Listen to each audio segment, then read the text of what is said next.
warahmatullahi wabarakatuh. Alhamdulillah, kita ucapkan syukur kehadirat Allah Subhanahu wa Ta'ala karena pada siang hari ini Bapak Ibu semua bisa berkumpul di ruangan SDN Banyubirusati 1 dalam mengikuti acara sosialisasi atau diseminasi tentang budaya positif, yang itu merupakan salah satu tugas dari saya sebagai calon guru penggerak angkatan 9 ini untuk mensosialisasikan budaya positif di sekolah sehingga budaya positif tersebut dapat kita laksanakan dan membawa manfaat di SDN Banyubirusati. Dan sebelum kami memulai acara pada siang hari ini, saya ucapkan terima kasih pada Bapak Ibu semua karena telah melonggarkan waktu, meluangkan waktu untuk dapat bisa mengikuti acara saya pada siang hari ini. Semoga dari acara pada siang hari ini membawa manfaat, membawa kebaikan yang nantinya bisa kita terapkan di SDN Banyubirusati.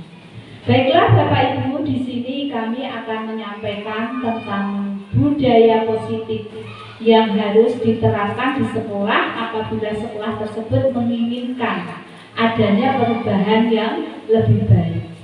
Apa yang dimaksud dengan budaya positif? Seorang guru yang menerapkan budaya positif tentunya nanti ada poin-poin yang harus diterapkan dan diketahui, dipahami oleh guru tersebut. Seperti yang sudah disampaikan oleh tokoh pendidikan kita yaitu Ki Hajar Dewantoro, beliau mengumpamakan bahwa sekolah itu diibaratkan sebagai ladang atau sebagai sawah, di mana di ladang atau sawah tersebut ada tanaman yang harus dirawat agar bisa menjadi tanaman yang baik dan berkualitas. Nah, di situ diumpamakan ladang itu adalah sekolah, lingkungan sekolahnya. Kemudian sebagai petaninya itu diibaratkan adalah bapak ibu gurunya. Itu diibaratkan sebagai petani yang merawat tanaman. Kemudian peserta didik itu diibaratkan sebagai tanaman yang dirawat.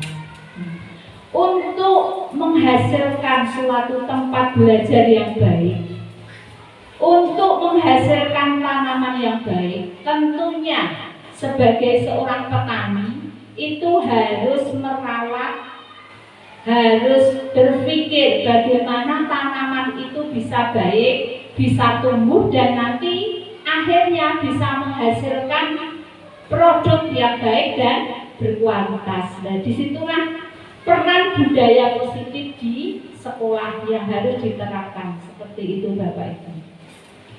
Selanjutnya, budaya positif itu tentu kaitannya yang harus diawali diterapkan oleh guru itu tidak bisa lepas dari yang namanya disiplin positif dan nilai-nilai kebijakan universal. Jadi langkah utama untuk menciptakan budaya positif di sekolah itu yang pertama, seorang guru harus menerapkan disiplin positif dan nilai-nilai kebijakan universal. Kemudian guru juga harus memahami teori motivasi. Teori motivasi yang ada pada manusia. Yang di situ nanti akan kita bahas, akan kita pelajari tentang teori motivasi yang terdiri dari 3, yaitu hubungan, penghargaan, dan restitusi. Di situ kaitannya nanti dengan teori motivasi. Kemudian keyakinan kelas, kebutuhan dasar manusia dan dunia berkualitas, ada restitusi yang di situ nanti mencakup 5 posisi kontrol seorang guru. Yang keenam ada restitusi atau segitiga restitusi, itu merupakan tindakan penyelesaian dalam menyelesaikan kasus-kasus yang mungkin terjadi di lingkungan sekolah yang terjadi pada peserta didik. Nah, itu adalah kira-kira poin-poin yang harus dikuasai oleh seorang guru apabila ingin menciptakan budaya positif di sekolah. Budaya positif itu, kalau kita mendengar kata budaya positif itu berarti dalam pikiran kita itu kira-kira apa Bapak Ibu? Budaya positif, kebiasaan-kebiasaan yang baik, nilai-nilai yang baik yang sudah membudaya di lingkungan sekolah. Nah, itu untuk menerapkannya butuh proses. Nah, prosesnya seperti itu. Lanjut. Di pembelajaran 1 di awal kita akan membahas tentang bagaimana disiplin positif dan nilai-nilai kebajikan universal itu dapat diterapkan di sekolah. Apa itu disiplin positif? Nah, di sini digambarkan dalam paradigma perubahan. Disiplin positif di situ digambarkan ada suatu kegiatan Bapak Ibu disuruh mengepalkan tangan. Dianggap kepalan tangan kita ini, yang di dalam kepalan tangan kita itu ada suatu nilai yang berharga, yang baik, yang kita yakini bahwa nilai itu akan membawa kebaikan, sesuatu yang kita senangi. Otomatis kalau kita mendapat sesuatu yang kita senangi, yang berharga, tanpa disuruh orang lain pun pasti kita akan menggenggam dengan erat. Coba bayangkan, coba Bapak Ibu, di sini ada sebendel uang 10 juta digenggam. Itu otomatis kesadaran dari dalam, oh uang 10 juta, langsung digenggam. Walaupun ada orang yang membujuk, merayu, memohon, gitu, lepas foto duit itu biar saya ambil, tetap genggaman ini tidak akan kita lepaskan karena kita yakin ini adalah hak kita, ini uang kita, ini tujuan kita. Nah, paradigma yang dituju dari ilustrasi tadi adalah menggenggam tujuan nilai positif yang baik. Kalau itu timbul dari kesadaran dari dalam diri kita, maka itu akan kuat. Kita tidak akan mudah terpengaruh dengan pengaruh dari luar. Nah, seperti itu kalau diterapkan dalam kedisiplinan. Kalau kita sudah mempunyai keyakinan yang kuat bahwa kita itu menjadi seorang pendidik, ingin memiliki seorang peserta didik yang disiplin, kreatif, inovatif, maka saya harus memegang nilai kebajikan itu. Sadar dari diri kita, dari dalam. Itulah ilustrasi makna dari disiplin positif. Berarti makna dari disiplin positif itu adalah disiplin yang dimunculkan dari dalam diri kita dengan kesadaran kita, seperti itu. Lanjut. Kemudian selanjutnya dari pengertian disiplin yang diilustrasikan dengan kepalan tangan, perubahan paradigma teori kontrol atau teori pilihan, ilustrasi kontrol. Mungkin di awal sebelum kita mengenal disiplin positif atau budaya positif, itu di pemikiran kita bahwa ilusi guru mengontrol murid. Guru itu mengontrol murid, jadi murid kudu manut, harus taat pada guru. Kemudian ilusi bahwa kritik dan membuat orang terasa bersalah dapat menguatkan karakter. Itu pemahaman kita sebelumnya, seperti itu. Ilusi bahwa semua penguatan positif efektif. Ilusi bahwa semua penguatan positif itu efektif dan bermanfaat. Seperti hadiah, penghargaan, di pemikiran kita sebelumnya itu bermanfaat. Kemudian ilusi bahwa orang dewasa memiliki hak untuk memaksa agar anak disiplin. Itu pemikiran kita sebelum mempelajari budaya positif. Dan itu dengan perubahan paradigma kita harus berubah. Kalau kita betul-betul ingin menciptakan budaya positif, disiplin positif di sekolah ini yang berpihak pada murid, seperti itu. Lanjut. Nah, tadi kembali lagi makna disiplin yang sesungguhnya ini makna disiplin berdasarkan pemikiran Ki Hajar Dewantara, yang tentunya Bapak Ibu sudah tidak asing lagi dengan kejeniusan beliau untuk menciptakan pendidikan di Indonesia itu lebih baik dengan pemikiran-pemikirannya yang luar biasa, sudah diakui oleh dunia bahwa dengan pemikiran Ki Hajar Dewantara tersebut akan memunculkan suatu peserta didik yang merdeka, akan memunculkan pembelajaran yang berpihak pada murid, akan memunculkan merdeka belajar yang sekarang ini sudah diimpikan oleh pemerintah sehingga menerapkan kurikulum merdeka. Makna disiplin itu berasal dari bahasa Latin yaitu disiplin yang artinya belajar. Makna asal dari kata ini berkonotasi dengan disiplin diri dari murid-murid. Kemudian disiplin diri membuat orang lain menggali potensinya menuju sebuah tujuan apa yang dia hargai. Itu dapat disimpulkan bahwa disiplin positif itu adalah disiplin yang berasal dari jalan.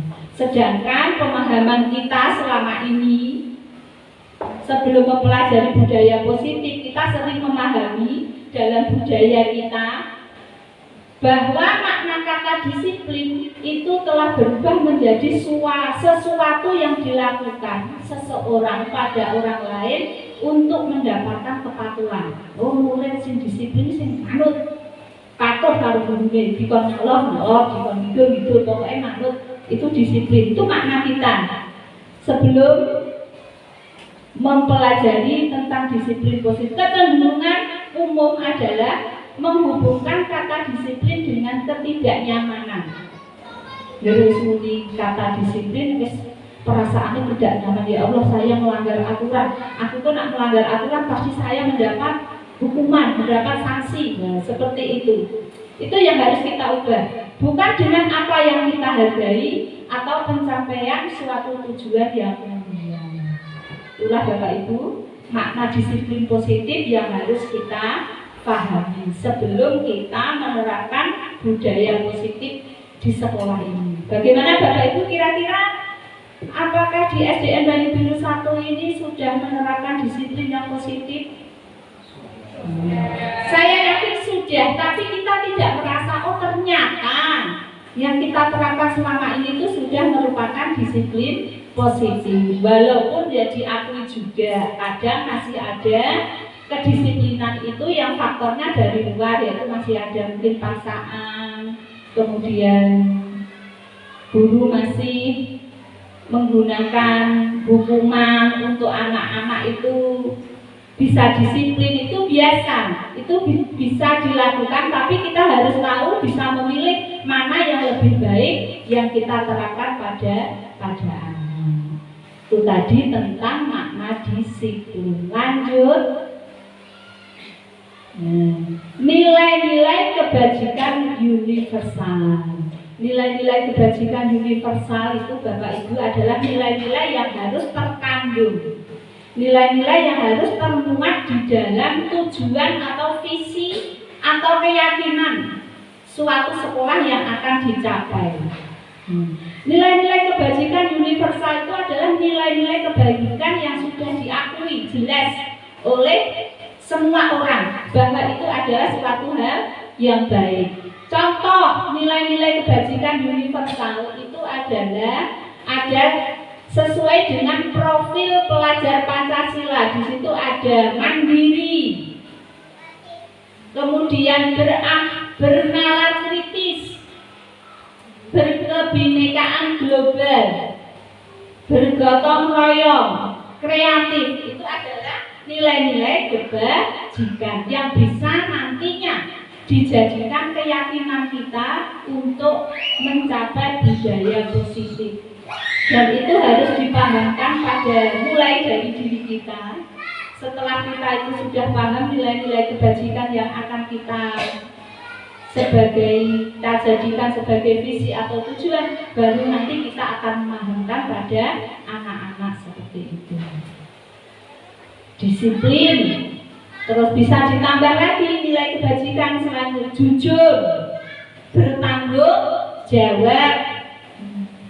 Apalagi Pak Bahrul kira-kira, menurut Pak Bahrul nilai kebajikan yang sifatnya universal, yang semua orang nak mengakui pasti itu baik. Rajin, ya, itu suatu nilai kebajikan. Nilai kebajikan universal. Mudah sebenarnya kalau itu diterapkan, tapi syaratnya harus dimulai dari diri kita sendiri. Lanjut. Nah, kita sudah masuk pada pembahasan yang kedua. Masih semangat Bapak Ibu? Masih semangat Bapak Ibu? Coba sekarang untuk mancing semangat kita bikin yel-yel. SDM dari Biru 1 luar biasa jaya selamanya, gitu ya. Coba dites juga sekarang. Kalau saya bilang SDM dari Biru 1 luar biasa jaya selamanya, diulangi sekali lagi coba untuk sebagai refresh kita. SDM dari Biru 1 luar biasa jaya selamanya. Amin. Semoga ke depan SDM Biru 1 betul-betul menjadi SD yang jaya, berkembang, diminati. Nah, tentunya untuk mewujudkan itu ya seperti ini tadi, kita menerapkan budaya positif di sekolah. Dan ini kita masuk pada pembelajaran yang kedua, yaitu tentang teori motivasi, hukuman, dan penghargaan, kemudian restitusi. Baiklah Bapak Ibu, masih semangat Bapak Ibu? Semangat untuk belajar, untuk berubah agar lebih baik seperti itu. Kita masuk pada pembelajaran yang kedua tentang teori motivasi, hukuman, penghargaan, dan restitusi. Tentunya itu sangat berhubungan sekali dengan disiplin positif yang akan kita terapkan di sekolah nanti Bapak Ibu. Teori motivasi perilaku manusia secara umum sudah dipelajari oleh seorang ilmuwan. Manusia dalam melakukan suatu tindakan itu mempunyai 3 motivasi. Motivasi yang pertama yaitu untuk menghindari ketidaknyamanan atau hukuman. Jadi melakukan tindakan tujuannya agar hatinya merasa aman, nyaman, agar tidak dihukum. Itu motivasi yang pertama. Kemudian motivasi yang kedua, untuk mendapatkan imbalan dari orang lain, atau istilahnya itu adalah institusi, agar mendapatkan penghargaan, pengakuan dari orang lain. Itu adalah motivasi yang kedua, dan itu pasti semua orang mengalami. Kemudian motivasi yang ketiga yaitu untuk menghargai diri sendiri. Melakukan suatu tindakan tujuannya untuk menghargai diri sendiri, menjaga kehormatan, seperti itu mungkin intinya. Dari ketiga motivasi perilaku manusia tersebut, kalau dilihat dari kata-katanya dan di situ dicontohkan, motivasi yang pertama yaitu untuk menghindari ketidaknyamanan atau hukuman. Apa yang akan terjadi apabila saya tidak melakukan itu? Apabila saya datang ke sekolah terlambat, apa yang terjadi? Kalau untuk menghindari hukuman, kalau untuk merasa agar kita terhindar dari rasa ketidaknyamanan, itu berarti masuk pada motivasi yang pertama. Dan motivasi yang pertama dan kedua itu kalau dilihat dari indikasi kata-katanya, itu masuk dalam motivasi eksternal. Jadi pada intinya motivasi manusia dalam melakukan suatu tindakan itu motivasinya dibagikan menjadi dua, yaitu eksternal dan internal. Kemudian dari ketiga motivasi untuk menghindari hukuman, untuk mendapatkan imbalan, itu masuk pada motivasi yang internal. Kemudian motivasi yang ketiga untuk menghargai diri sendiri, itu adalah motivasi internal. Dari ketiga motivasi ini, Bapak Ibu, kalau dikaitkan dengan budaya positif atau disiplin positif yang akan kita terapkan di sekolah, kira-kira yang paling cocok yang kita terapkan itu motivasi ke satu, kedua, atau ketiga, Bapak Ibu? Tadi kan kalau disiplin positif itu kedisiplinan yang berasal dari dalam diri. Berarti motivasi yang cocok untuk menerapkan disiplin positif di sekolah itu berarti motivasi yang pertama, kedua, atau ketiga? Ketiga. Pintar sekali. Berarti Bapak Ibu sudah memahami motivasi yang paling cocok diterapkan kalau kita ingin menciptakan budaya positif, disiplin positif di sekolah, maka kita harus memunculkan motivasi yang ketiga itu, yaitu untuk menghargai diri sendiri. Saya akan menjadi orang yang seperti apa kalau saya melakukan itu? Kalau diibaratkan Bapak Ibu kan seorang pendidik, seorang guru. Kalau saya sering datang ke sekolah telat, nanti sekolah saya akan jadi seperti apa? Nah, itu berpikir dari diri kita. Nak gurunya koyong ini, gurunya seperti ini. Nah, nanti murid-muridku seperti apa? Nah, itu muncul dari dalam diri kita. Akhirnya kita termotivasi, oh saya datang lebih pagi, saya datang lebih awal, agar menjadi teladan yang baik untuk anak-anak didik kita. Itulah 3 motivasi manusia. Dan itu harus dipilih mana yang paling bagus diterapkan dalam lingkungan di sekolah. Apabila ingin menjadi lingkungan yang positif, yang berbudaya positif, maka kita dianjurkan untuk menerapkan motivasi perilaku manusia yang ketiga. Lanjut. Nah, ini filosofi Ki Hajar Dewantara memaknai tentang untuk mencapai suatu kemerdekaan atau di dalam konteks pendidikan kita saat ini, dan untuk menciptakan murid yang merdeka, syarat utamanya harus ada disiplin yang kuat. Kemudian disiplin yang dimaksud adalah disiplin diri yang memiliki motivasi internal dari dalam. Jika kita tidak memiliki motivasi internal, maka kita memerlukan pihak lain untuk mendisiplinkan kita. Itu pemikiran dari Ki Hajar Dewantara memberikan gambaran apabila kita menginginkan suatu lingkungan sekolah yang baik, maka itu di sekolah itu harus ada disiplin yang kuat. Disiplin yang kuat itu adalah disiplin yang berasal dari dalam diri kita, baik gurunya atau muridnya itu mempunyai kesadaran dari dalam untuk melaksanakan disiplin itu.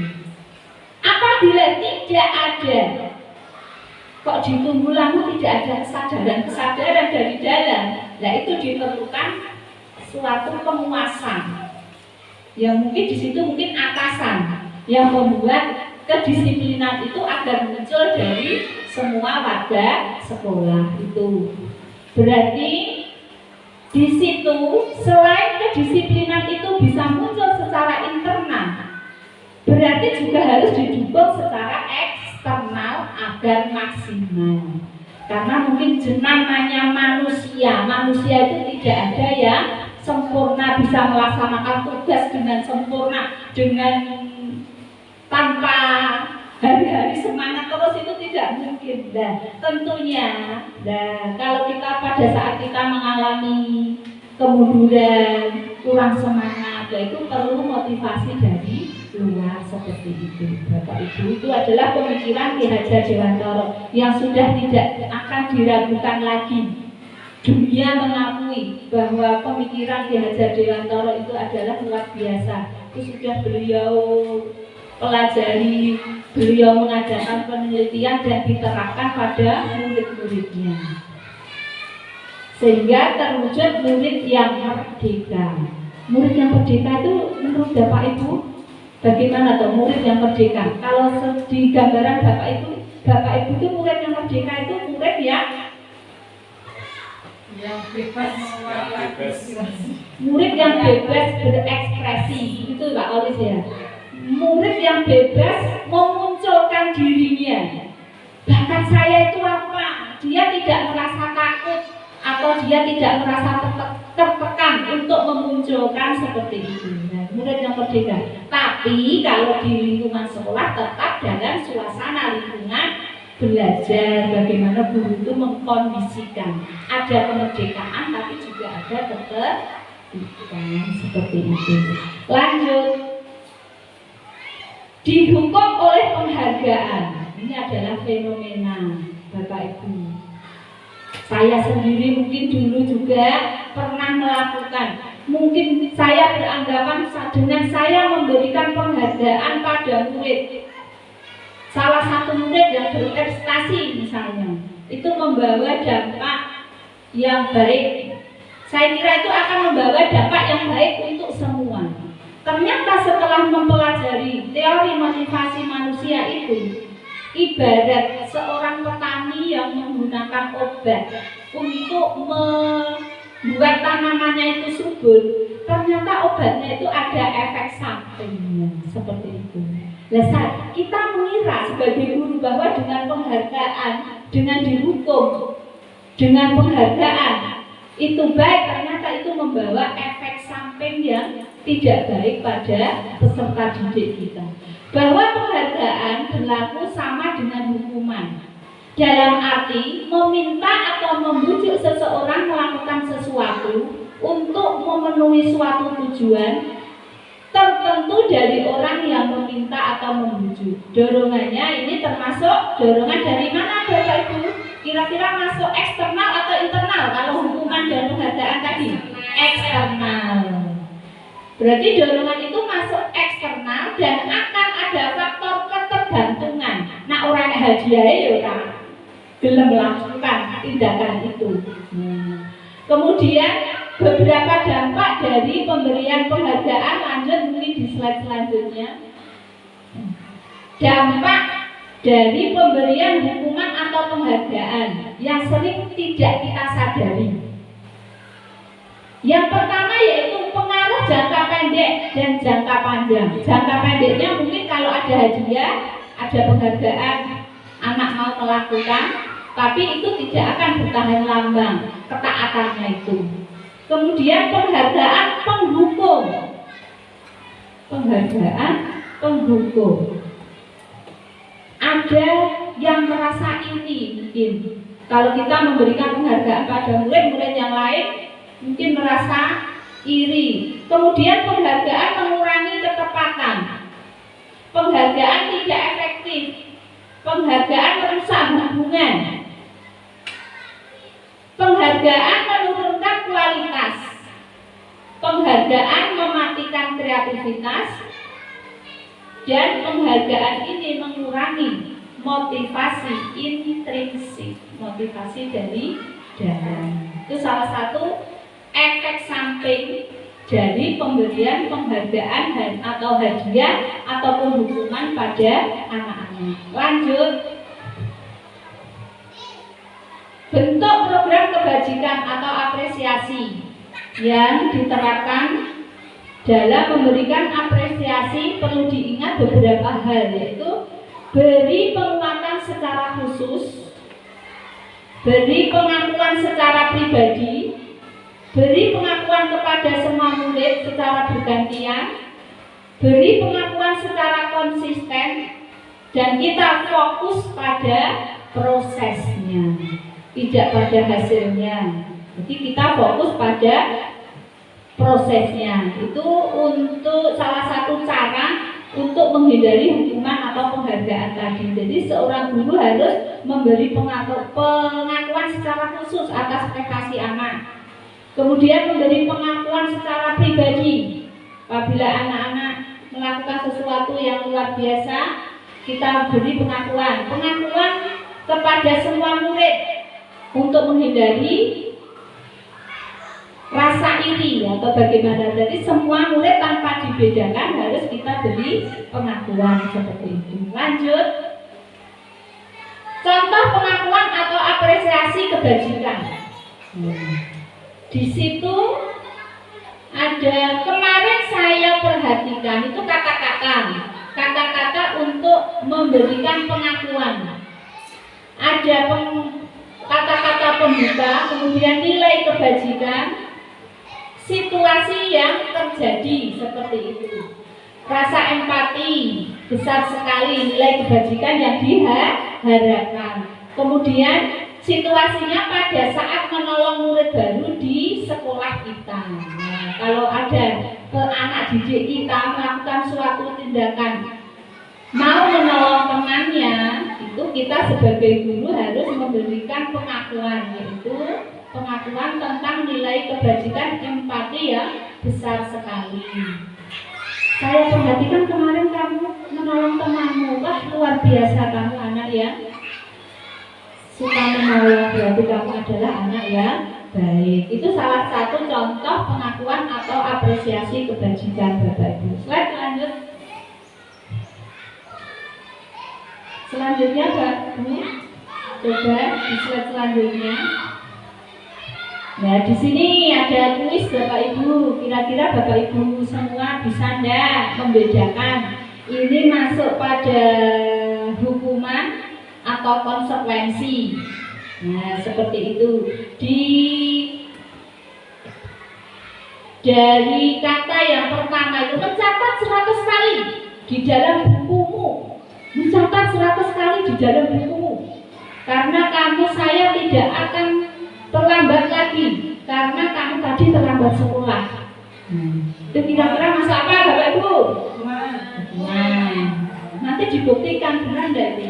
Kemudian bawahnya, lari mengelilingi lapangan basket 2 kali karena kamu terlambat hadir di sekolah. Lari karena terlambat hadir sekolah. Kira-kira hukuman atau konsekuensi? Konsekuensi, ada yang konsekuensi, ada hukuman. Nanti dibuktikan jawabannya. Terus murid diminta untuk push up 5 kali karena tidak menggunakan masker. Konsekuensi atau hukuman? Bu Yani apa Bu Yani? Konsekuensi. Bu Budi? Hukuman. Betul Bu Yani atau Bu Budi ya nanti ya? Lihat saja nanti. Karena itu bedanya tipis, perlu kejelian. Terus membersihkan tumpahan air di meja karena kamu sudah menyenggol atau tersenggol minuman teman saat belajar. Konsekuensi. Bapak Ibu guru SDN Banyuwangi 1 pinter-pinter sebenarnya, luar biasa. Nah, terus murid disuruh mengenakan sepatu seharian di sekolah karena tidak mengenakan sepatu hitam.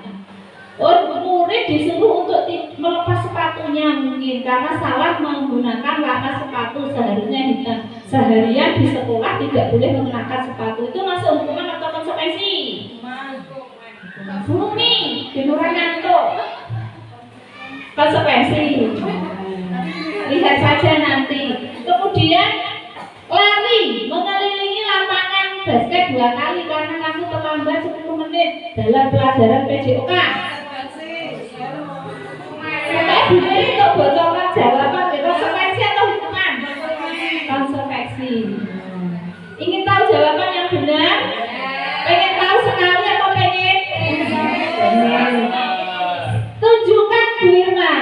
Deden. Nah, ini jawaban yang tepat dari Bapak Ibu guru semua.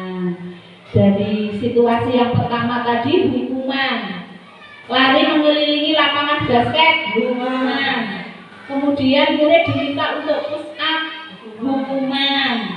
Kemudian membersihkan tumpahan air di meja karena konsekuensi hasil akibat dari suatu tindakan. Murid disuruh untuk mengenakan sepatu, tidak mengenakan sepatu seharian, hukuman. Lari mengelilingi lapangan basket 2 kali karena terlambat 10 menit untuk masuk konsekuensi. Itu adalah contoh-contoh kejadian atau kasus di sekolah yang mungkin terjadi di lingkungan sekolah Bapak Ibu. Lanjut Bapak Ibu, perbedaan hukuman dan konsekuensi. Hukuman itu sesuatu yang menyakitkan, yang harus terjadi. Bapak Ibu pada waktu masih sekolah dulu, waktu mungkin bayangkan waktu SD atau pernah mendapat hukuman dari gurunya atau tidak? Kalau Pak pernah mendapat hukuman apa kira-kira? Dijewer. Bu Budi menulis 100 kali. Pak Polis pernahkah mendapat hukuman dari gurunya? Pernah. Ya. Mengelilingi lapangan. Kira-kira rasanya bagaimana pada saat mendapat hukuman itu? Pada saat itu, tidak saat sekarang.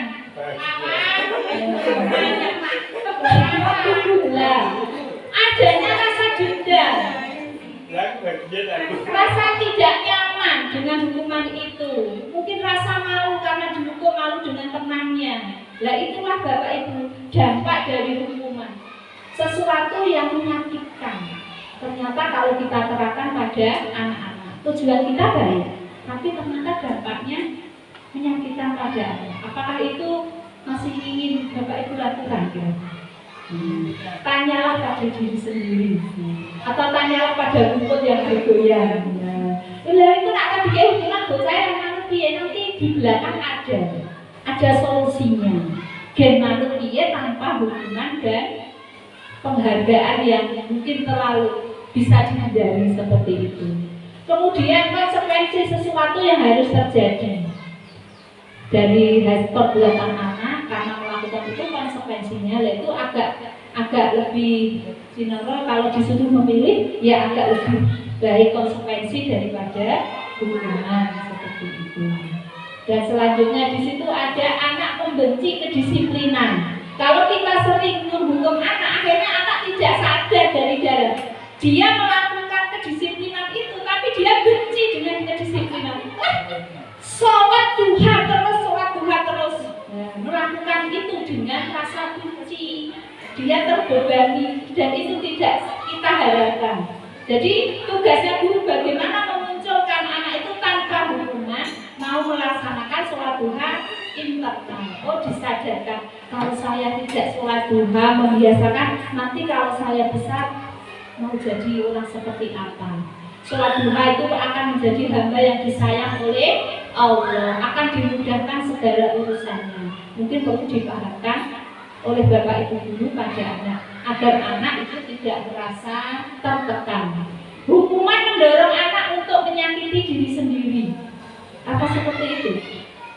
Mungkin saja di luar pantauan kita, setelah kita memberikan hukuman, terbawa anak sampai dengan diri. Itu terjadi pada diri saya sendiri, pengalaman saya dulu waktu masih di SD juga seperti itu. Rasanya sakit sampai mau datang ke sekolah lagi itu loh, rasanya saya takut. Karena saya sering dihukum oleh Pak Guru saya itu. Ya mungkin karena saya kurang paham dengan pelajarannya, Pak Guru itu pengen saya menjadi anak yang pandai. Akhirnya pada saat mengerjakan tugas maju ke depan, hukumannya dengan kata-kata yang kasar.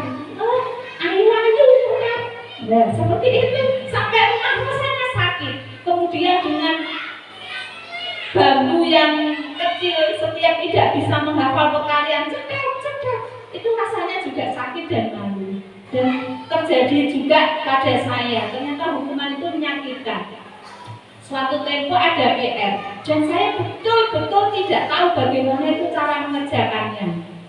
Saya tidak tahu. Lah akhirnya karena saya tidak tahu, saya itu oleh Bapak Ibu disuruh masuk sekolah, tapi untuk masuk sekolah itu saya takut. Akhirnya saya berangkat keluar dari rumah pakai seragam, pakai baju, sudah sarapan, sudah mandi, tapi saya berbelok ke kebun, saya naik pohon mangga. Tidak sampai ke sekolah, sampai siang saya di atas pohon mangga itu. Itu akibat apa? Saya menyakiti diri sendiri karena hukuman yang diberikan oleh guru saya tersebut, dan itu terkenang sampai sekarang. Itulah dampaknya hukuman pada anak. Mungkin bagi kita rapopo untuk mencapai kedisiplinan seperti itu. Nah, itu adalah perbedaan dari hukuman dan konsekuensi. Bapak Ibu, lanjut. Nah, Bapak Ibu masih semangat? Masih semangat Bapak Ibu? Nah, coba dimunculkan SDM dari Biru 1. Luar biasa, jaya selamanya. Alhamdulillah. Lanjutkan pada materi tentang restitusi. Kalau di awal tadi kita sudah belajar tentang hukuman, konsekuensi, kemudian sekarang kita akan mempelajari tentang restitusi. Restitusi itu adalah, apa itu restitusi? Menciptakan kondisi bagi murid untuk memperbaiki kesalahan mereka, sehingga mereka bisa kembali pada kelompok mereka dengan karakter yang lebih kuat. Restitusi juga merupakan proses kolaboratif yang mengajarkan murid untuk mencari solusi suatu masalah mereka dan membantu murid berpikir tentang orang seperti apa yang mereka inginkan dan bagaimana mereka harus memperlakukan orang lain. Itu adalah pengertian dari restitusi. Lanjut. Di sini digambarkan identitas gagal dan identitas sukses seorang murid. Identitas gagal itu apabila melaksanakan suatu hukuman, sesuatu yang menyakitkan yang harus terjadi, kemudian tidak nyaman, itu kalau hukuman. Korban tidak mendapatkan keadilan, murid atau anak akan tersakiti, perilakunya pasif, agresifnya meningkat, sistem tidak akan berjalan bila murid tidak takut. Itu kalau hukuman yang diterapkan. Beda lagi kalau dalam identitas sukses. Kalau kita menjalankan identitas sukses, kita melakukan dua hal, yaitu konsekuensi dan restitusi. Konsekuensi sesuatu yang harus terjadi, tidak nyaman untuk murid atau anak dalam jangka waktu pendek. Kemudian korban atau anak bisa diabaikan. Murid tidak dibuat tidak nyaman. Penguatan hanya bertahan dalam jangka waktu pendek. Itu kalau kita melakukan tindakan dengan konsekuensi. Berbeda dengan restitusi yang baru saja kita pelajari. Kalau restitusi itu menguatkan anak atau murid dalam jangka waktu panjang, karena kita menggali motivasi internal dari dalam. Kemudian korban mendapatkan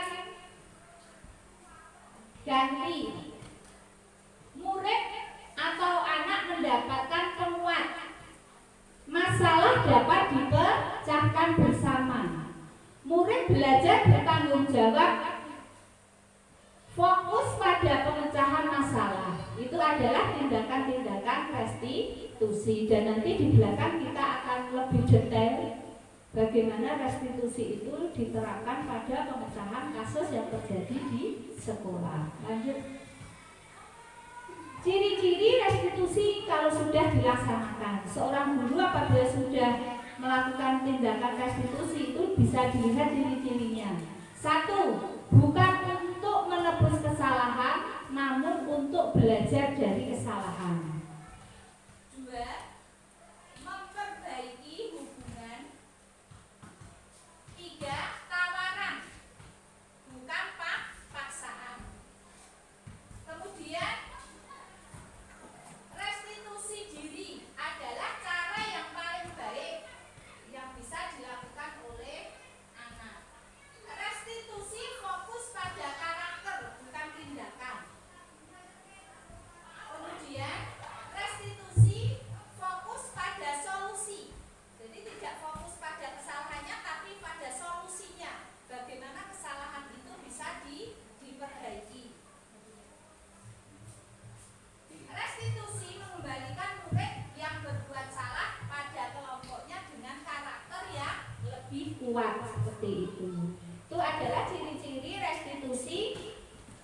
yang bisa diterapkan di sekolah. Lanjut, kita masuk pada pembelajaran yang ketiga, yaitu tentang keyakinan kelas. Bapak Ibu tentunya sudah pernah mendengar tentang keyakinan kelas, Bapak Ibu, atau baru sekarang mendengar istilah keyakinan kelas. Pada intinya keyakinan kelas itu, kalau yang dulu-dulu itu hampir sama dengan peraturan, tapi keyakinan kelas itu dibuat dengan kesepakatan bersama antara guru maupun murid untuk menciptakan suatu kondisi yang diinginkan. Sekolah menjadi tentram, kelasnya aman, tidak saling mengganggu, saling menghormati. Itu adalah keyakinan kelas. Bedanya dengan peraturan kelas, kalau peraturan kelas itu indikasinya ada suatu paksaan.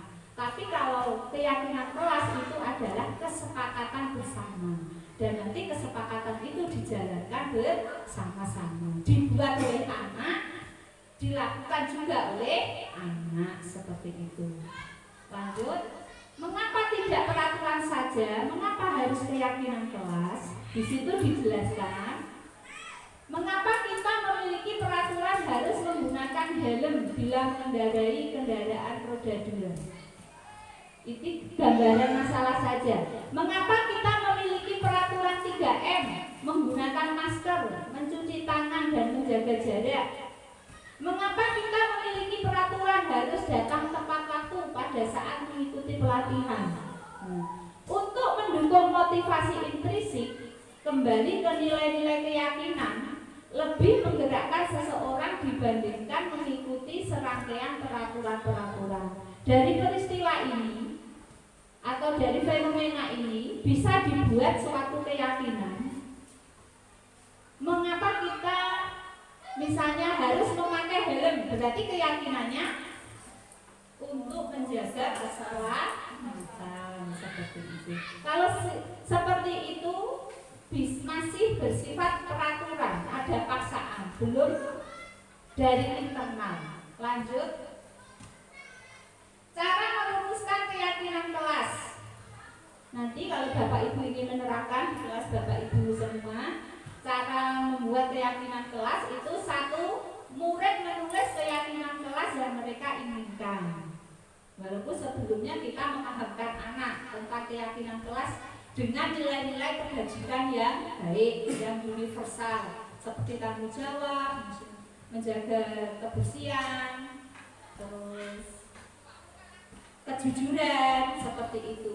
Intinya keyakinan kelas itu dibuat dengan pernyataan yang positif, tidak sama seperti peraturan. Kalau peraturan dilarang membuang sampah sembarangan, itu peraturan. Kalau dibuat keyakinan kelas berarti kalimat itu harus diubah menjadi kalimat yang positif, misalnya menjadi menjaga kebersihan. Jadi tidak ada kata-kata yang negatif dilarang atau bagaimana. Kan keyakinan kelas itu kesepakatan, bukan peraturan.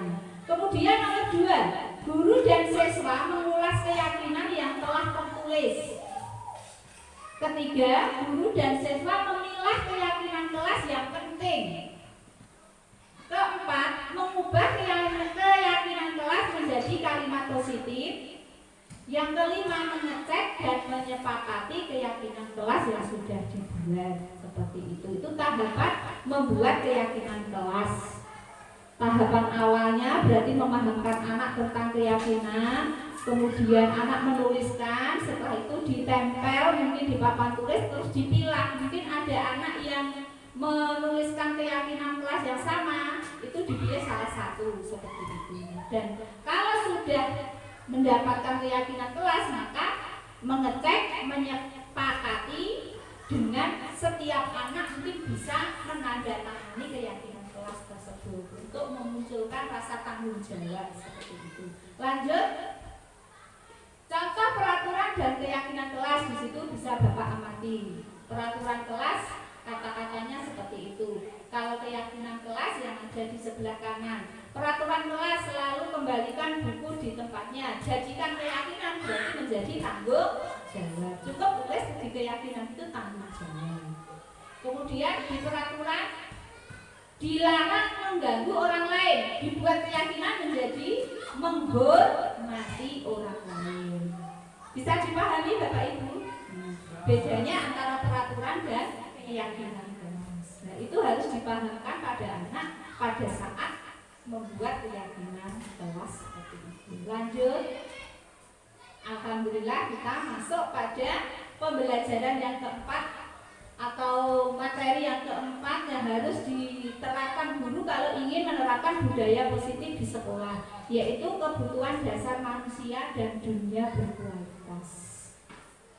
Kita sadari bersama bahwa manusia itu pasti mempunyai kebutuhan dasar, dan kebutuhan dasar manusia itu pada dasarnya sama. Mungkin bisa di slide selanjutnya. Kita percaya bahwa murid itu memiliki tujuan di balik perilaku mereka. Salah satunya adalah untuk memenuhi kebutuhan dasar mereka. Lanjut. Nah, kebutuhan dasar manusia itu pada intinya manusia itu ingin kebutuhannya dalam hal penguasaan. Kemudian kebutuhan yang kedua yaitu kasih sayang atau rasa diterima. Yang ketiga kebebasan. Yang keempat yaitu kesenangan.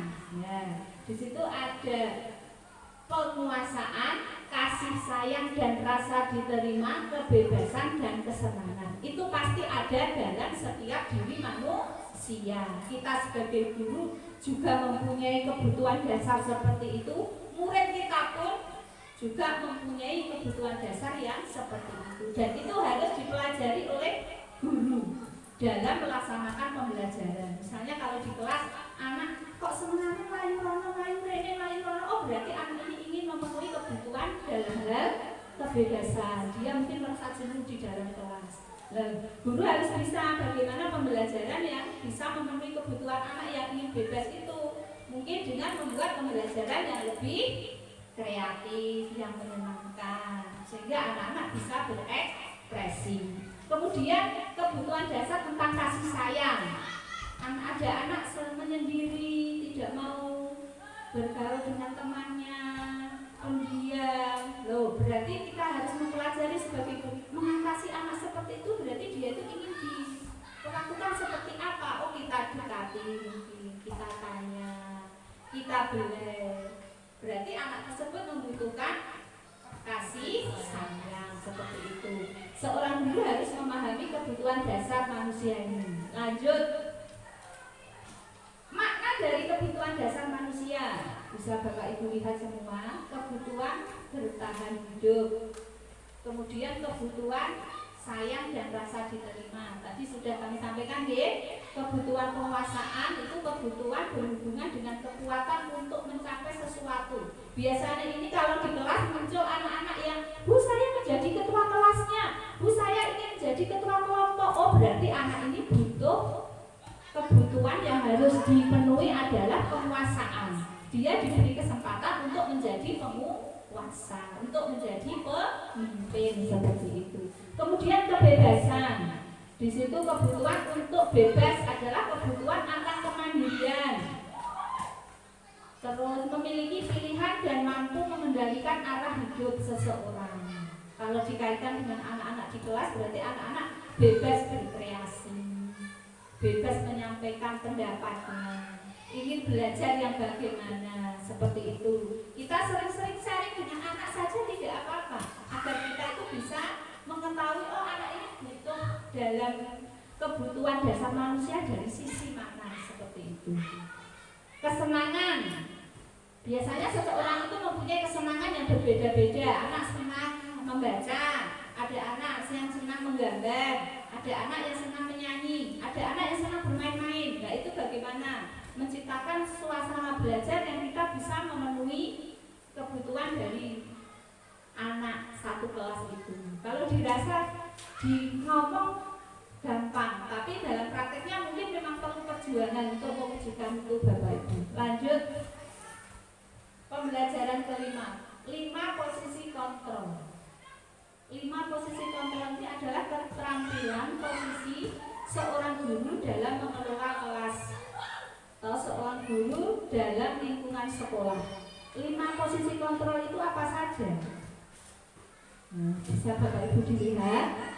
5 posisi kontrol itu: 1. Penghukum, 2. Pembuat rasa bersalah, 3. Teman, 4.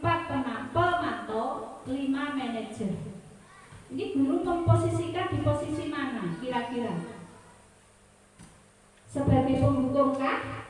Atau pembuat rasa bersalah? Atau kita menjadi teman dari peserta didik? Kita menjadi pemantau, kemudian kita menjadi manajer.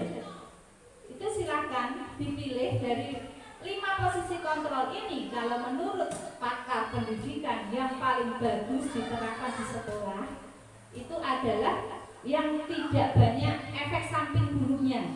Itu yang dilakukan adalah yang pemantau dan manajer, seperti itu. Lanjut. Perbedaan posisi kontrol bisa Bapak Ibu lihat ya. Tulisannya terlalu kecil ini. Nah, di situ intinya kalau kita menggunakan posisi kontrol sebagai penghukum, pembuat rasa bersalah, kemudian yang lain itu identitas gagal dalam pembelajaran. Tapi kalau kita menggunakan posisi kontrol sebagai pemantau, sebagai manajer, maka kita akan mendapatkan identitas sukses dari seorang murid tersebut. Lanjut.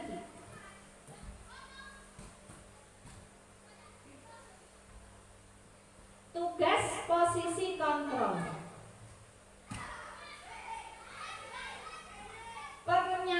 Pernyataan di bawah ini bisa Bapak Ibu amati. Saya kecewa sekali dengan kamu. Kira-kira posisi kontrol sebagai apa ini? Pembuat orang merasa bersalah. Pernahkah Bapak Ibu mengatakan seperti itu di murid-murid? Bu guru kecewa dengan kamu. Wah, kok gak kasihan dengan temanmu, nak kamu bersikap seperti itu. Nah, kata-kata seperti itu adalah berarti guru tersebut menggunakan posisi kontrol sebagai pembuat rasa bersalah. Kemudian, kamu ini tidak pernah benar melakukannya. Kira-kira posisi kontrol apa ini yang dilakukan oleh seorang guru? Sebagai penghukum. Dari kata-katanya saja sudah terlihat. Kemudian, ayolah lakukan demi ibu. Kira-kira posisi kontrol sebagai teman, kita setara dengan anak. Kemudian, apakah kamu mau mendapatkan stiker bintang hari ini? Apakah kamu mau mendapatkan nilai yang bagus? Apakah kamu ingin mendapat teman yang banyak? Nah, seperti itu guru bertanya pada anak seperti itu. Berarti guru memposisikan sebagai pemantau. Yang terakhir itu adalah bagaimana kamu bisa menyelesaikan masalah ini. Nah, pertanyaan seperti itu merupakan ciri-ciri seorang guru menggunakan posisi sebagai manajer. Dan nanti di belakang, kalau guru memposisikan sebagai manajer, maka harus melakukan tindakan yang disebut dengan tindakan restitusi. Mungkin nanti di belakang akan dibahas lebih lanjut. Posisi manajer inilah yang paling sesuai nanti diterapkan di sekolah untuk menciptakan anak-anak yang berkarakter, tidak rendah diri, tidak tersakiti, seperti itu. Lanjut. Nah, Bapak Ibu, ini sampailah kita pada pembelajaran yang ke-6 atau materi yang ke-6, yaitu segitiga restitusi. Ini masih ada kaitannya tadi dengan posisi kontrol yang dilakukan oleh seorang guru. Seorang guru sebagai posisi manajer, itu maka tindakannya harus menggunakan tindakan segitiga restitusi ini dalam pemecahan masalah di sekolah. Segitiga restitusi itu apa saja tahapannya? Segitiga restitusi adalah proses menciptakan kondisi murid untuk memperbaiki kesalahan mereka sehingga mereka bisa kembali pada kelompok mereka dengan karakter yang lebih kuat. Itu menurut Gosen tahun 2004. Lanjut. Nah, di situ digambarkan segitiga restitusi. Itu melalui 3 tahapan. Yang pertama, menstabilkan identitas. Yang kedua, validasi tindakan yang salah. Kemudian yang ketiga, menanyakan keyakinan. Apabila terjadi suatu kasus kesalahan atau pelanggaran dari anak-anak, misalnya anak-anak ada satu anak yang memukul temannya. Nah, sebagai posisi manajer, guru menggunakan pemecahan masalah menggunakan segitiga restitusi. Tahapan pertama yaitu menstabilkan identitas. Itu dengan mungkin memanggil anak. Tindakan menstabilkan identitas itu bisa dilihat dari kata-kata pertama. Mungkin misalnya Tony memukul teman. Nah, itu mungkin kita panggil si Tony itu, kemudian kita tanya, Tony, Bu Guru tadi mendapatkan laporan dari temanmu, apakah kamu benar tadi memukul Wanda? Kalau Tony menjawab iya, dia benar. Kita tindakan memukul teman itu kira-kira perbuatan baik atau buruk, Tony?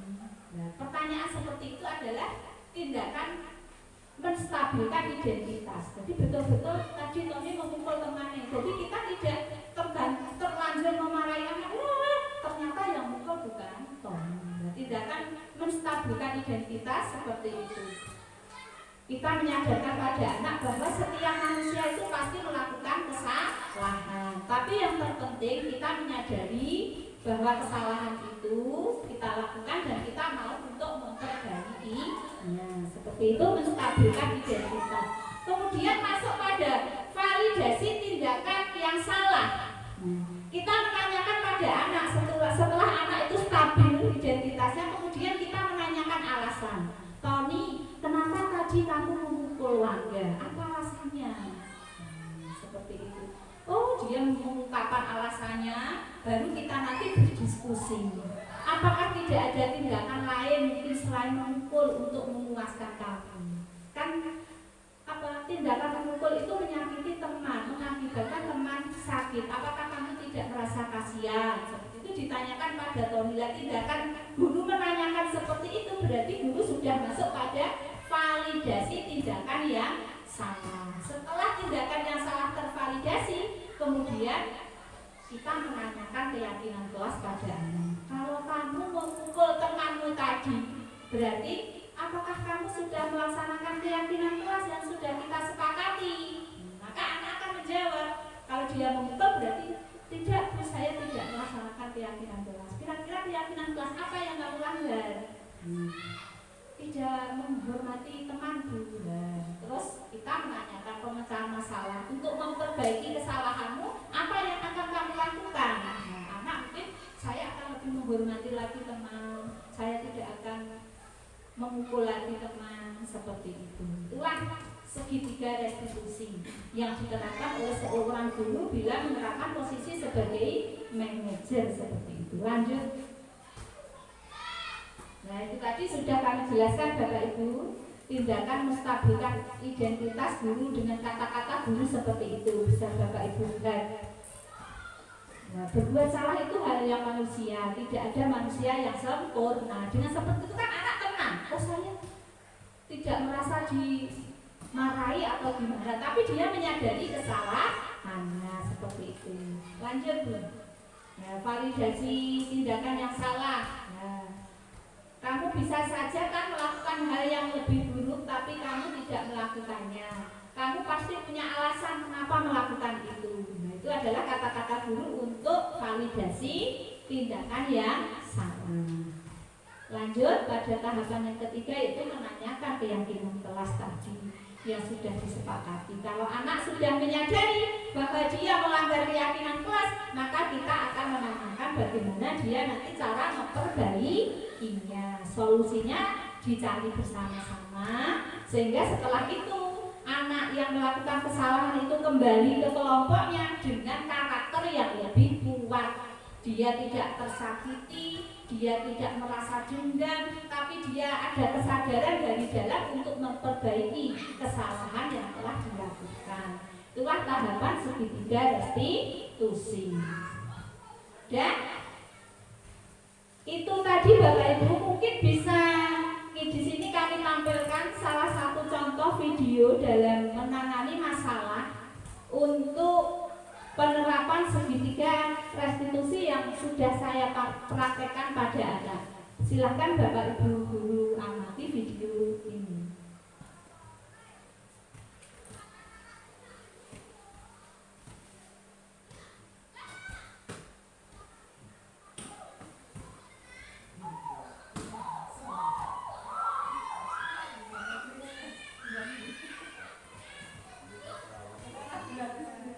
Nah, di situ Bapak Ibu, kemarin ada kasus bahwa Indira itu datang ke sekolah terlambat. Dia terlambat 20 menit masuk di sekolah. Maka guru melakukan restitusi dengan tindakan seperti ini.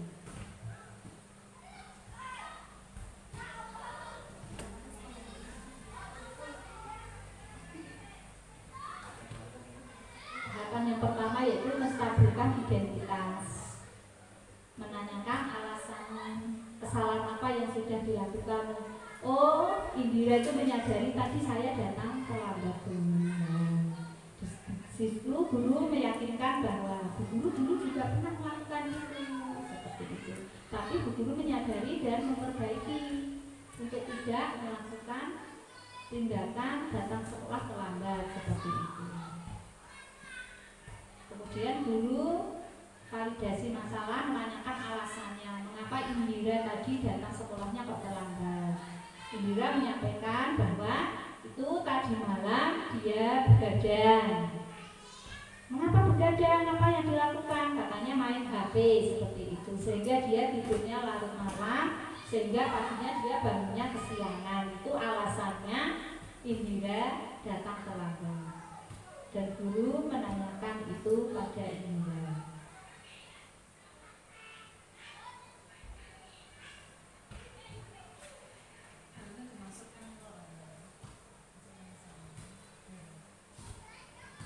Selanjutnya menanyakan keyakinan kelas yang telah dilanggar dan memperbaiki agar besok tidak terlambat lagi.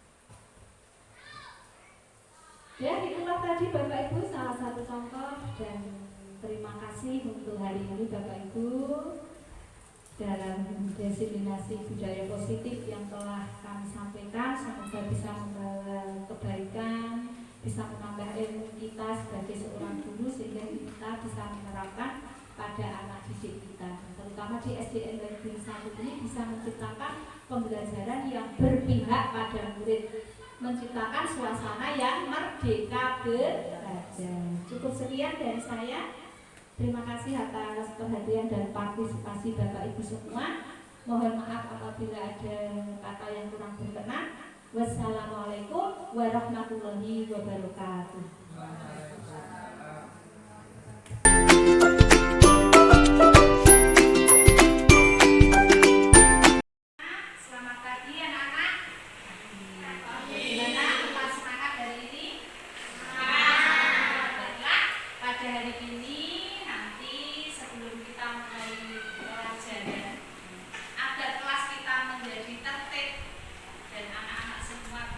Belajar dengan aman, nyaman, maka perlu kita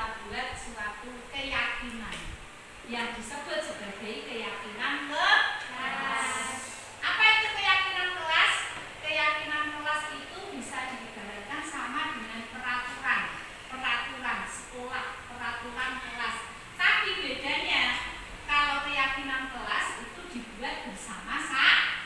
Anak-anak sendiri yang membuat dan anak-anak juga nanti yang bersepakat untuk melakukan keyakinan kelas tersebut.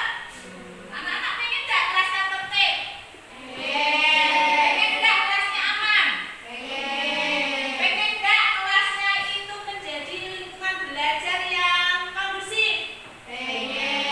Agar tercipta itu maka perlu kita membuat suatu keyakinan kelas yang dibuat bersama. Silakan nanti anak-anak bisa menuliskan keyakinan kelas yang diharapkan. Dan keyakinan kelas itu diharapkan nanti berupa pernyataan yang positif. Misalnya, peraturan kan biasanya dilarang membuang sampah sembarangan, gitu kan peraturannya. Tapi kalau dibuat keyakinan kelas berarti kalimat positif dilarang membuang sampah sembarangan itu diubah menjadi menjaga kebersihan. Berarti keyakinan kelasnya menjaga kebersihan, itu contoh. Nah, jadi dalam keyakinan kelas itu diharapkan suatu pernyataan yang positif, tidak ada kata dilarang atau bagaimana, tapi kesepakatan menjaga kebersihan, menjaga ketertiban, datang tepat waktu, menjaga saling menghormati, saling menghargai.